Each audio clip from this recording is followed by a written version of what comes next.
UFC 280 is finally here, and I'm going to be breaking down the whole entire card, start to finish, from early prelims to the main event. And, whew, it's been a long time, but I think this card got made like a few months ago, and I'm so excited it's here. We got through all the BS in the last 4 weeks and a couple weeks before that, where we had a rough break, a rough couple of cards, but I think we're downhill from here. Not like in a bad way, but we're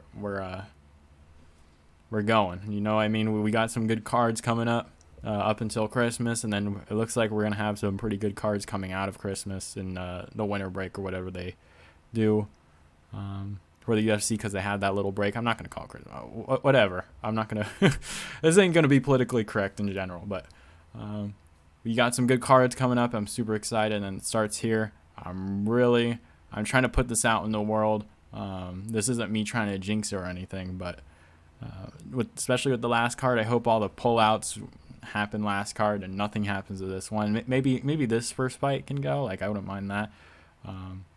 But yeah, let's get right into breaking down each and every fight. I am going to be releasing a few videos for the main card or the main fights that will happen at 280. So probably like a Gamrot, Dariush, or Sean Brady, Belal Mohammad, TJ Dillashaw, Aljamain Sterling, Jan O'Malley, or like I'll definitely do Makhachev, Oliveira, just breaking down furthermore, like some videos and clips and things like that I can't really fit into a already super long full prediction video. So I'll just make like an individual breakdown video for this for these main fights. So yeah, I'm gonna start here. Enough talking, enough of the intro. Let's get right into it. Lina Lansberg versus Karol Rosa. Karol Rosa is the younger fighter here. Probably, I think she's what, like 27, 29. Let me pull up her age real quick. Karol Rosa, 27 years of age. Lansberg is 40 years of age. And Karol Rosa will have a 2.5-inch reach advantage, or a 2-inch reach advantage. So yeah, I'm just going to go with her here. I think she's just a cleaner striker and a little bit better on the ground. So I'm going to go with Karol Rosa. That's who I got for this matchup. I think I actually gave... Oh, no, I think I had these in the wrong order, actually. I think this one's Karol Rosa. Looking at the picture. There you go. Up the card, we have Mohammad Mokaev versus Malcolm Gordon. Mokaev's 7-0, 22 years of age, 70-inch reach. Gordon, 14-5, 32 years of age, and 70-inch reach. Also, Mokaev is a pretty good young prospect. In his last fight, he did fight Charles Johnson, who is a pretty good defensive grappler himself. Like, he's able to defend the takedowns pretty well. It was a little issue for Mokaev in that last fight, getting him down and being able to do some grappling there, incorporate some of his jiu-jitsu. He couldn't do it, so he's able to dunk him a couple times, figure out a way to win the fight, which was a nice win for him, a really steady challenge for him for that fight. But now he has Malcolm Gordon.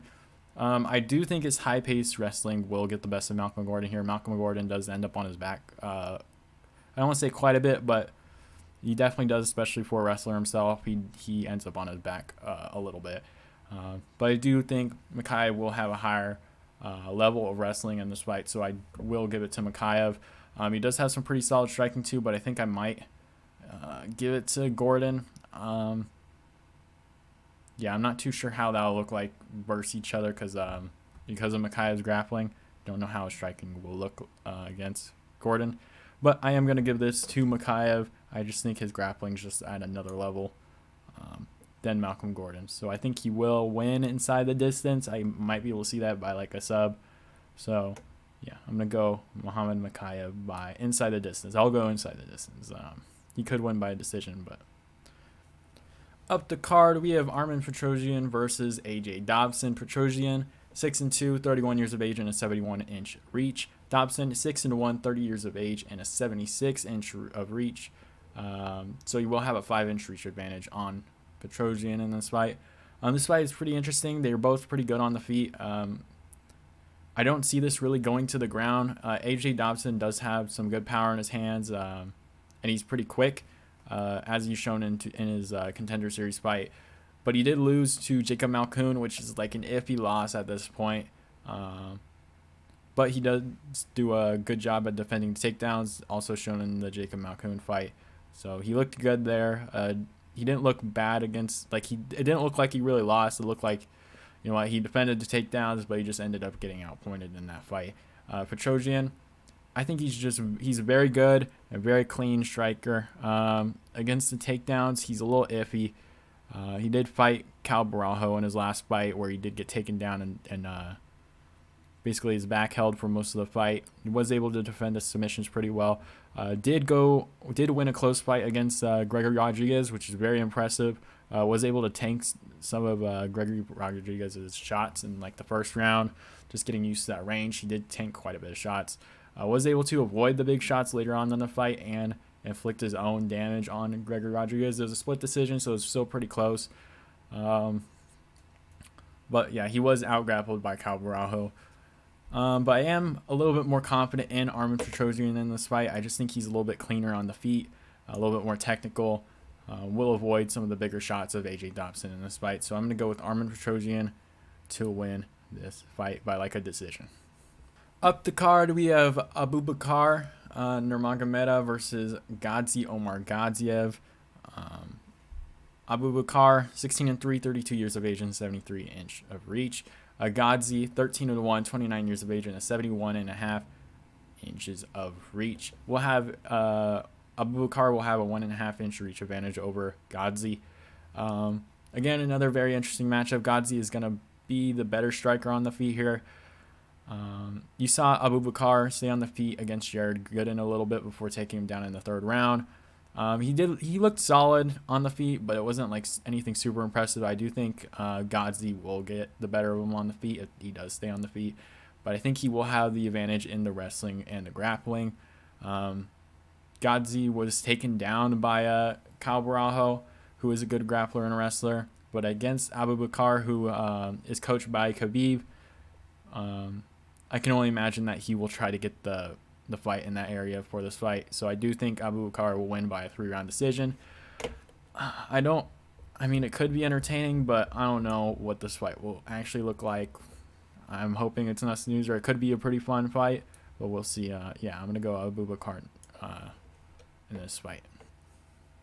Up the card, we have Yamato Nishikawa versus Magomed Mustafayev. Yamato, 21-3, 19 years of age. Mustafayev is 14-4, 34 years of age and a 71 inch of reach. A very interesting fight. A very young fighter in Yamato, 19 years old. Mustafayev is coming off a nearly 2-year and 7-month layoff where he lost to Brad Liddell, knocked out Rafael Fiziev, which is very impressive, and then lost to Kevin Lee. But Nishikawa is a very young fighter. Doesn't have too much recent tape on him. I found a couple recent fights, so I was able to see a little bit of what he's got. But he does have some pretty good jiu-jitsu and fights at a very high pace, a very quick dude, very quick fighter. But I'm gonna give this fight to Magomed Mustafayev, and I am a little bit worried about his. I don't want to say his chin. I don't see any total weakness there. But he hasn't fought in 3 years. I think he had a couple cancellations between then. Got knocked down twice against Brad Riddell. Brad Riddell is a very good puncher, though. He's a very good striker, so, it would make sense that he'd get dropped. But the long layoff is a little worrying for me, especially against a guy like Yamato, where he's been pretty active, especially that young. I don't know when he started fighting. He was super young when he started fighting. He will be quicker and things like that. So we'll see how this fight goes. But I think I trust Mustafayev a little bit more here. He has a little bit more experience in the UFC. So that's who I'm going to go with. Is there a chance Yamato wins this? Maybe. He might win it. But I think I'm a little bit more comfortable with Mustafayev here. I think I'd be taking a long shot for Yamato. Let's see. Up the card, we have Zubaira Tukhugov versus Lucas Almeida. Zubaira, 20-5. 31 years of age. Almeida, 14-1, 31 years of age himself. Another close fight. I think Tukhugov will be able to avoid Lucas Almeida's shots here. He did have some pretty good head movement in his last fight. I was very impressed by that. He's able to avoid some of the bigger shots. I'm trying to remember who he did fight. Let me look this up real quick. His last fight against Ricardo Ramos, he looked very impressive. Was able to avoid those shots that he was getting thrown at him with some pretty good head movement, and was able to land some pretty good shots of his own. There was a point where he did get rocked pretty badly, like he pressured too much and found himself caught with like a back elbow. The thing that they like to do in featherweight so much is like where someone comes and you just put the elbow back, like he saw Korean Zombie get knocked out. It's something like that, where he got elbowed and hurt really badly. He was able to survive it till the end of the round, which was good on him. Very tough dude. But yeah, it's a pretty clean striker in general. But for Lucas Almeida, I just think Tukhugov will just be able to avoid his shots more here. I think there is a chance he wins this fight, but I just think he is a little bit cleaner defensively for Lucas Almeida, or against Lucas Almeida. So I am going to go Zabira Tukhugov. I hope I'm saying that right. I probably am not saying it right. It's more Tukhugov or Tukhugov. I don't know. Good luck, Bruce Buffer and John Anik. That's all I'll say. But yeah, let's move on. Up the card, we have Volkan Oezdemir versus Nikita Krylov. Oezdemir, 18-6, 33 years of age, and 75 inches of reach. Krylov, 28-9, 30 years of age, and a 77.5-inch reach. Will have a 2.5-inch reach advantage. Krylov will. For this fight, I didn't actually put a winner in my notes. I'm not quite sure who I think will win this.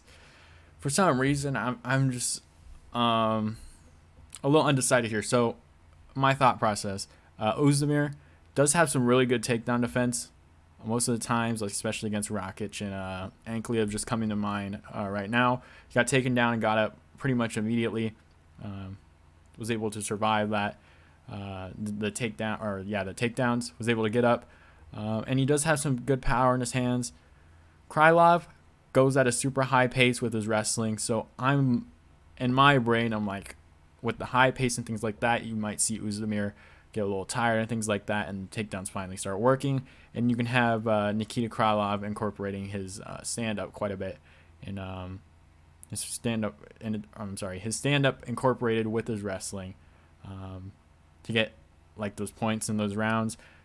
Nikita Krylov just came off a win versus Alexander Gustafsson by KO. I cannot speak. But yeah, I think I want to go Krylov here. I just think the 2.5 inches reach advantage here, and the very high pace that he operates at, I think that will do well against a guy like Oezdemir. But Oezdemir does have a pretty solid chance in this fight. But yeah, Krylov's a younger fighter, longer reach, higher pace of wrestling. I'm not going to say he's going to be able to take him down and hold him there, but you could probably hold him against the fence or something like that, take him down and just keep him occupied, mix in everything, and win that way. So I'm going to go Nikita Krylov by decision. Up the card, we have Makhmud Muradov, I hope I'm saying that right, versus Caio Borralho. Muradov, 25-7, 32 years of age, and 75.5 inches of reach. Borralho, 12-1, 29 years of age, and a 75-inch reach. So Muradov will have a half an inch reach advantage in this fight. Muradov is coming off a fight after being inactive for about a year, while Kyle last fight 3 months ago against Petrosyan. And Muradov's last fight, GM3 was able to take him down and put him in some very good sub attempts, and then finally was able to get him in that rear naked choke and make him submit, I believe. So yeah, I think if GM3 can take you down and submit you, I think Kyle can too. I do give a little bit of an advantage to Muradov here on the feet because I think he's a little bit more unique. Does have some good pressure and movement in general. But I do think Cal can take him down, hold him and sub him on the ground and hold him there like he did against Petrosyan. Get him on the ground and just sub him there in the later part of this fight. And GM3 does have some good jiu-jitsu too, so I'm not necessarily comparing their I don't even know how to say this, but I'm not like comparing their like how good they are at that, but I just think Caio Borralho is just a good wrestler and a grappler. So I think if GM3 was able to do it and submit him pretty easily, I think Caio Borralho will be able to do that also. So I'm going to go Caio Borralho by a rear naked choke finish in like the second or third round. Up the card for our featured prelim of the night, we have Belal Muhammad versus Sean Brady, a possible title eliminator for Belal Muhammad. Maybe not, because I got a feeling that the UFC might not want him in the title picture. I'm just going to be real. I don't think he has an interesting style, but maybe he can make a mark here. But Muhammad is 21-3, 34 years of age, and has a 72-inch reach. Brady 15-0, 72.5 inches of reach. I think he's like 29 years old also. But for this fight, very similar fighters. I do give the edge in the boxing area for Sean Brady in this fight. I think he's just quicker. I will give the power advantage to Belal Muhammad here, but I do think Sean Brady is just quicker here, mixes it up. I know he's been working on his boxing quite a bit. I would say these guys have similar chins. Maybe I think it's a little overdone, that Chiesa fight versus Sean Brady. People said he gassed out. He said that he had an issue with his nose.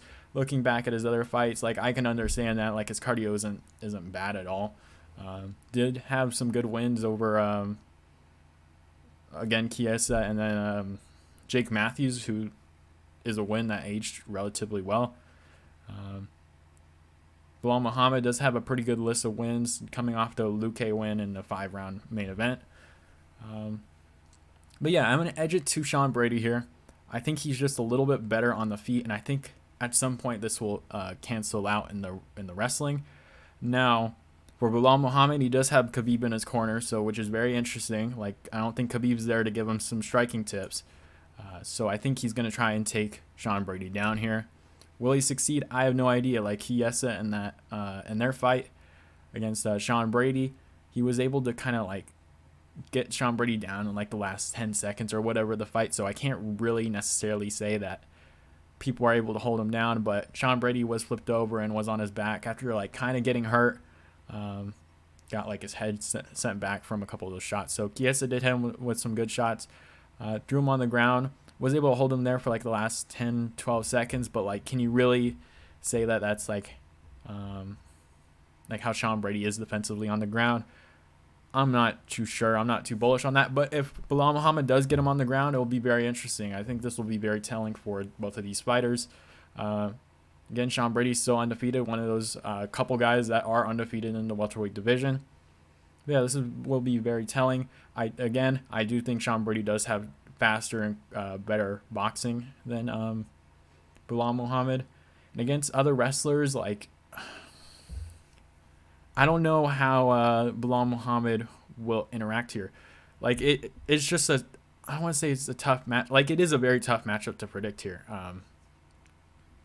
But I'm just gonna lean Sean Brady because of the boxing. That's all it is. Like I just think he has the advantage on the feet. Belal Muhammad probably will be able to hit him a couple of times, but I just think Sean Brady will just get the points and get a 3-round decision. I don't anticipate any KOs, especially between both of these guys. But yeah, I do think Belal Muhammad loses here.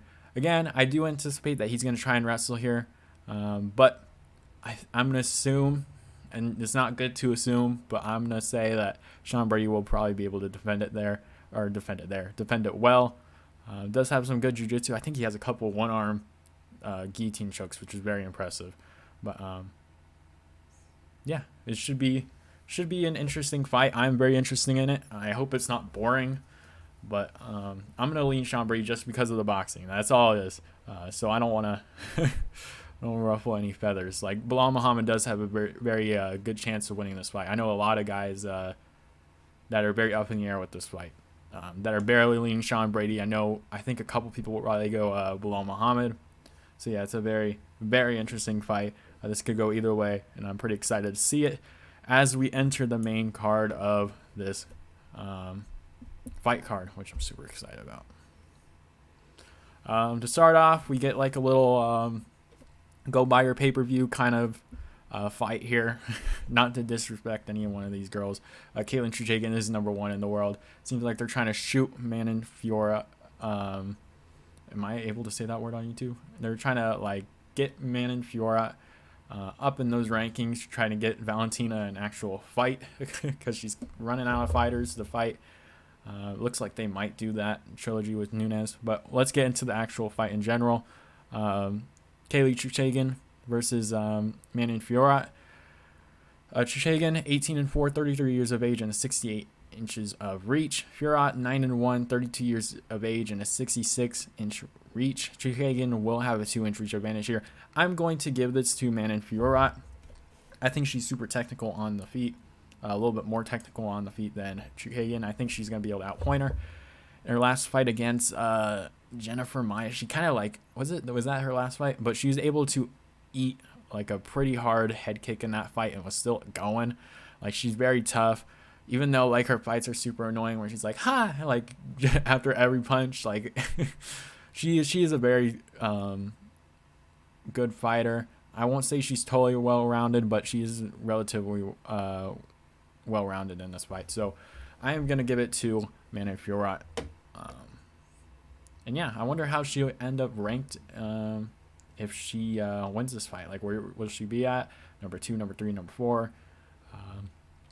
Yeah, should be an interesting fight. Hopefully it's very fun. Fiorot is very active on the feet. Same with Caitlin Chuchagan, so it won't be a snoozer for sure, but I do think she does win a decision here. So a good old buyer pay-per-view fight for the first fight, and then we're just we're going from there, that's for sure. Amazing fights coming up. Up the card, we have Beneil Dariush versus Mateusz Gamrot, and a very, very fun fight, especially if you really like high-level grappling, high-pace action. This will probably be it. I'm super, super very much, if that's even a word, and they don't go together, very much looking forward to this fight. Dariush, 21-4, 33 years of age and 72 inches of reach. Gamrot, 21-1, 31 years of age and 70.5 inches of reach. Beneil Dariush will have a 1.5 inch reach advantage over Mateusz Gamrot in this fight, which isn't too much here, but this fight will basically just be a whole scramble fest with a little bit of all right, stand up. It'll just be super high pace action. They'll just be going at each other is what I think will happen. Tons of scrambles. I am going to edge it to Mateusz Gamrot. He is coming off of that 5-round win over Armen Tsarukyan. I didn't think he won it, but it's Mateusz Gamrot and Armen Tsarukyan. I would have been either way like fine with either one of them winning. So again, he looked super awesome in that fight. He had really good scrambles, was pretty solid on the feet. Beneil Dariush fought like a year and a half ago against Tony Ferguson, or around that time. I don't know exactly the how long ago he fought, but he's been out with a foot injury. Was supposed to fight Islam Makhachev, couldn't do that because he was out with a foot injury. And I just don't know how he will look when he gets back. Like, I'm not confident that he'll win this fight. If he was like completely healthy here versus Mateusz Gamrot, I'd probably edge it to Beneil Dariush. But with a foot injury, a year and a half basically off, you don't know how fast he'll be against Mateusz Gamrot. Mateusz Gamrot is coming off like 4 months ago, his last fight, and isn't worried about rehabbing a foot injury. You know what I mean? I just think he'll be faster, just a tad bit faster than Beneil Dariush. We'll be able to outpoint him on the feet for the decision here. But it'll be a very fun fight if you're into high-level grappling, things like that. Super high-paced action. I will very, very, very much enjoy it. Maybe we get another spinning back fist from Beneil Dariush or something, and he gets something here. But I'm going to go with Mateusz Gamrot in this matchup. Super close matchup, by the way. This isn't just super confident. Mateusz Gamrot is just going to destroy him. It's going to be super definitive. This is a super close matchup. The rest of this main card is super close. This whole fight card is super close. So this is just the levels to how they fight. The injury is just a bad factor against someone like Mateusz Gamrot, who's coming off a very good win and has been super active recently. So just a big difference there, and that's the reason why I'm siding with Mateusz Gamrot. Up the card, we have Petr Yan versus Sean O'Malley. Yan is 16-3, 29 years of age and 67 inches of reach. O'Malley, 15-1, 27 years of age and a 72-inch reach, has a 5-inch reach advantage into this fight. For this one, it's super interesting just based on how Sean O'Malley would look against a super high level opponent. This is just a way of UFC to throw him in there. If he wins this, get him a title shot, and let's get our star going. A year without McGregor, you could tell the UFC was kind of struggling a little bit. Not like 3.4 million, 3.9. It'll probably end up like over 4 million by the end of the year. Isn't bad, but Conor McGregor's getting 1.5 mil per year. What they need is Sean O'Malley to win this fight and win a championship to get a bunch of hype on him, be able to sell out arenas and things like that.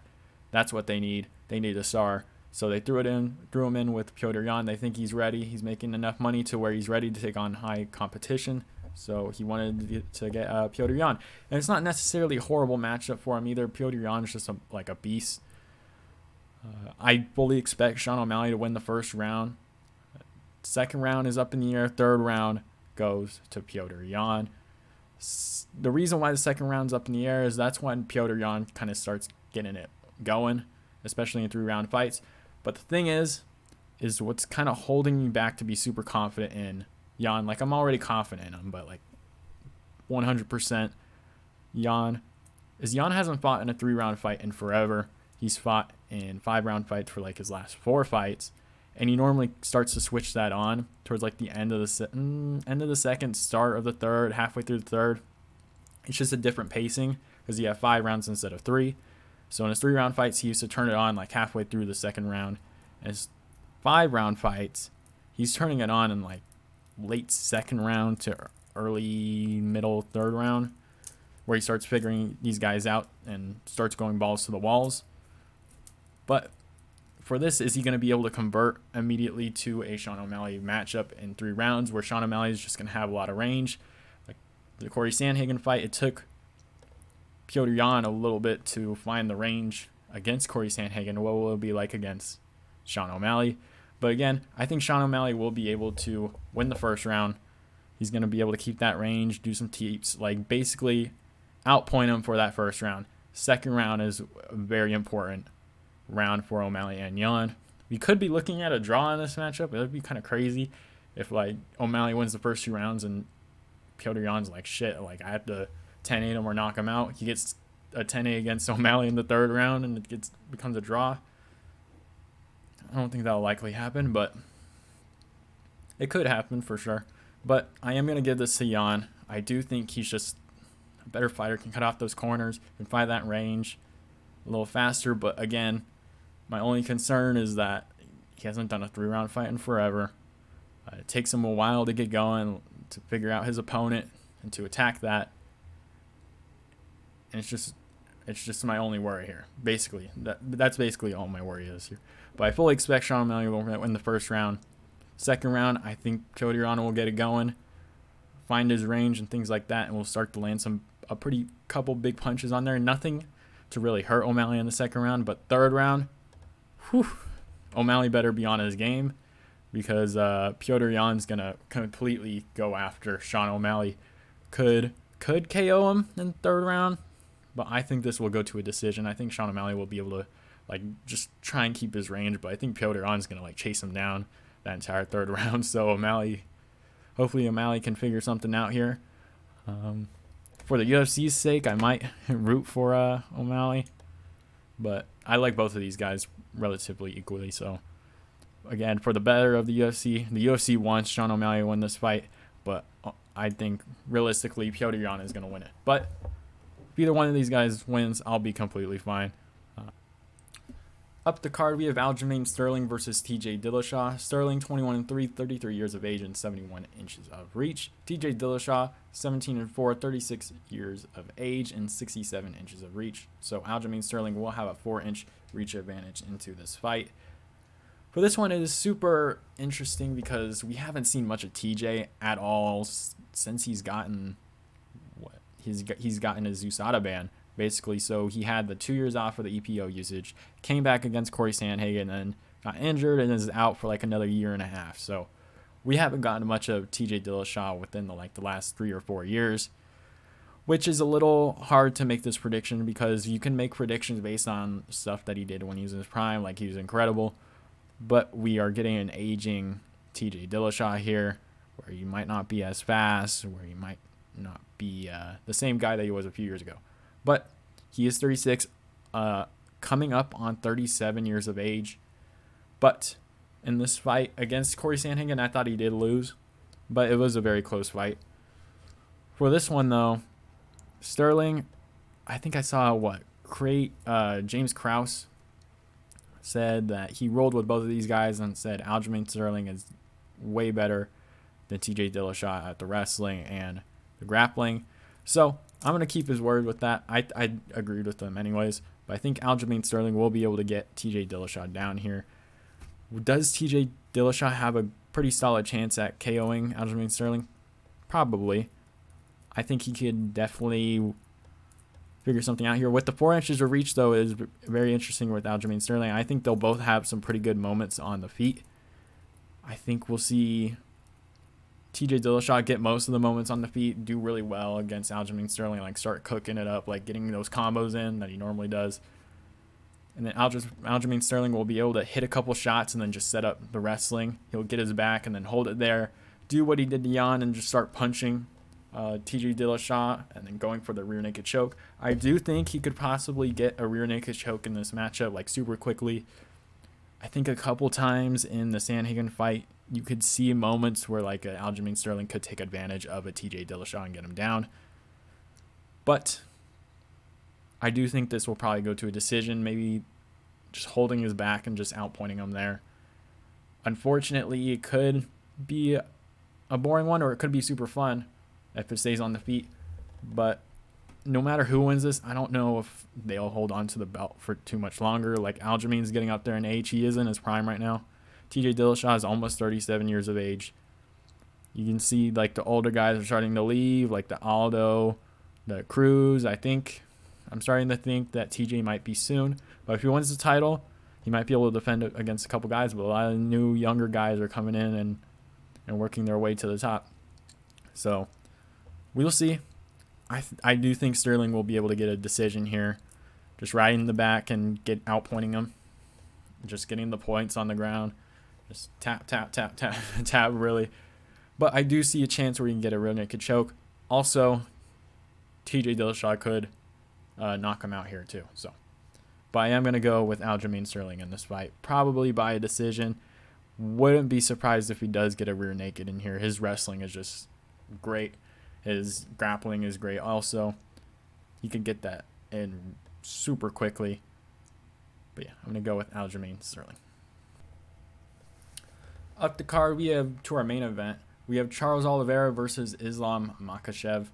Oliveira, 33-8, 33 years of age and 74 inches of reach. Makhachev, 22-1, 31 years of age and 70.5 inches of reach. Charles Oliveira will have a 3.5-inch reach advantage in this matchup.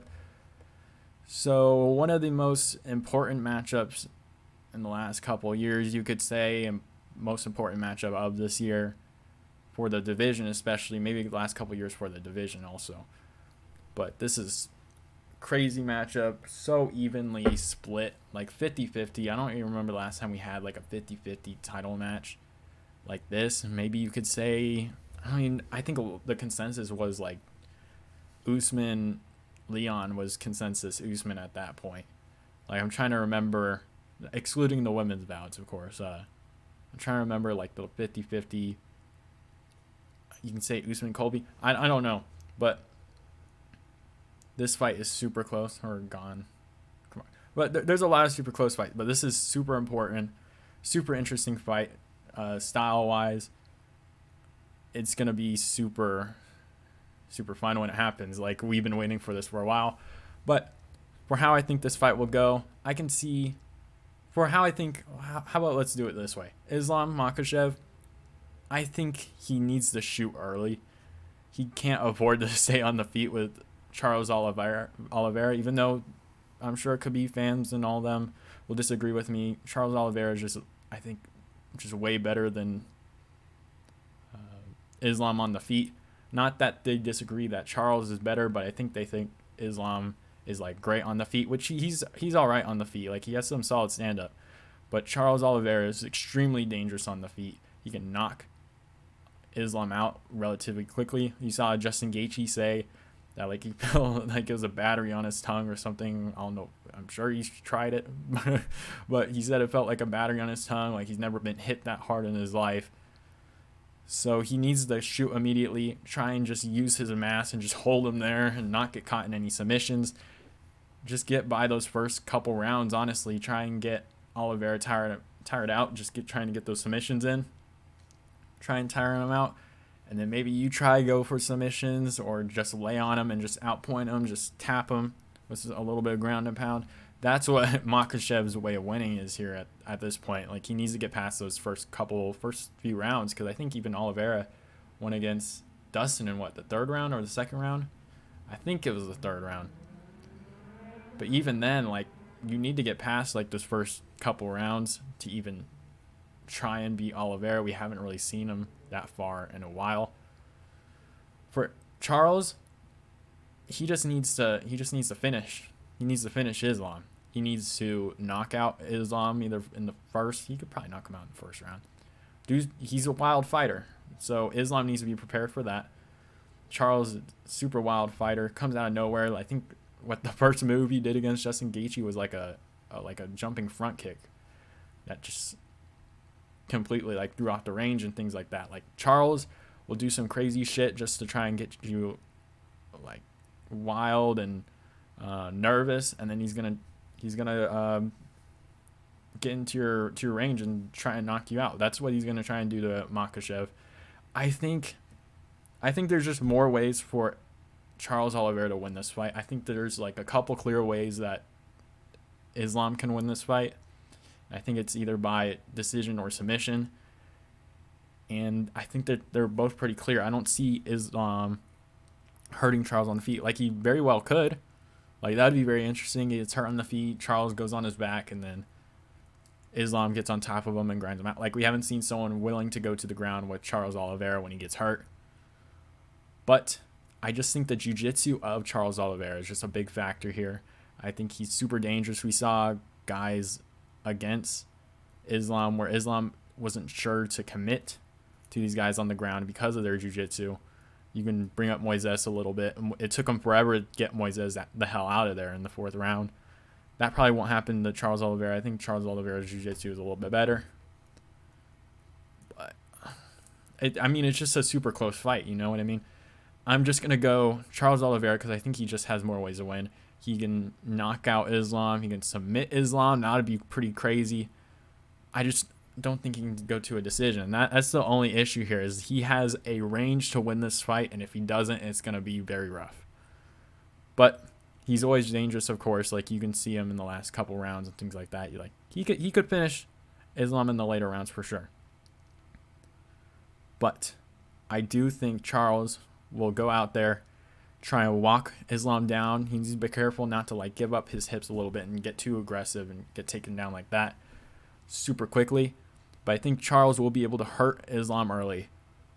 Islam is gonna panic a little bit, maybe try and shoot or something. But that's the issue there. I think a second on the feet, a couple minutes on the feet is bad for Islam. First thing he needs to do is go in and shoot. I just don't think he can afford to take those kind of punches from Charles Oliveira. I think he needs to tire him out, get him on the ground. Like he said, I think he tweeted out first 2 rounds are resting rounds or whatever, things like that. That's what he needs to do. You won't have a resting round against Charles Oliveira, but you need to take him down, hold him there, and basically just try and get him to tire himself out with the submissions that he tries to do. And try and tire him out with all the position changes and ground and pound and things like that. That's the way he's got to win. But I just think it's not a realistic possibility here. Charles Oliveira is dangerous on the ground, dangerous on the feet. Either way, Islam Makhachev is putting himself into a very big threat. You can make the conversation about Sambo and Jiu-Jitsu, but same thing here is Sambo. The Sambo guy, Islam Makhachev, had trouble with a couple Jiu-Jitsu guys in Moises. I'm trying to think of another... I can't think of the other video on my name. I'll figure it out and then I'll make the breakdown video for you guys. I can't think of it off my head. I don't know why I can't. And then Islam got knocked out before. Charles got knocked out before. Charles got subbed before. We get it. But in the lightweight division, Islam has got knocked out before, got dropped by a jab. It's just not like he's a super tough chin. I feel like if Charles hits him a couple times, like we could see Islam go out for sure. And that's what I think will happen. I think Charles Oliveira will be too much for Islam on the feet. We'll be able to defend Islam's takedowns when he does hurt Islam and take him out there. Again, this is a super close fight. Like, I wouldn't be surprised if Islam wins this fight. But I'm going to go with Charles Oliveira. I just think he's just dangerous in 2 spots, and Islam has to choose it. He definitely has to bring it to the ground pretty early, and Charles is super dangerous on the ground. I just feel like there's no easy way for Islam to win this fight. I just feel this goes more into Charles' wheelhouse, either on the ground or on the feet. Just those 2 big ways of being able to win is very important in this match, and I think that's what happens. So I'm going to go Charles Oliveira by KO. TKO. probably TKO. I don't know if KO is realistic. But TKO in the first round. Not confident in the first round, but first or second round TKO. I can see Charles getting him out of there. Maybe he hurts Islam and then sinks up like a guillotine or something, or gets on his back and gets a rear naked and maybe Islam passes out. We'll see if he taps. Like, he might die in Russia if he taps. But again, super close matchup. I'm going to go Charles Oliveira. I could see him submitting Islam, but I'm going to go TKO in the first round. Hope you guys enjoyed the video. I know a lot of people will disagree with me in the comments. I got it in my early prediction for this fight for sure. But sound off in the comments if you want. I'm going to make a breakdown video for this fight if you want to watch it during the week. And I'll have a little bit more information. I'll have more clips and things like that we can go through and create like an actual argument here. But this is just a breakdown video for all the fights, so I didn't want to get too much into it. But this is how I think it will happen. But I hope you guys enjoyed the video, and I'll see you guys next time.